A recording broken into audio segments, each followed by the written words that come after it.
SPGC stock analysis and SPGC stock prediction. Is it a buy right now? Watch this 1-minute video till the end to find out. SAC's Parente Golf stock is sitting at 89 cents actually, 53% up. This is how my chart looks like. Ultimately, I was correct on the bearish side here. Here's the proof, and then also the bullish.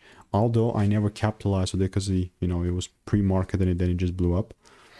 But yeah, bias-wise was correct. When I'm looking at the ticker like this, even though it already went up 93%, nothing changes the fact that I'm still looking to double down on it and just continue to take it up, as long as there's like a little retracements and then I take things up. What I'm not going to do is just immediately start buying. So yeah, I'm most definitely going to continue to keep you updated. We have a gap beneath as well.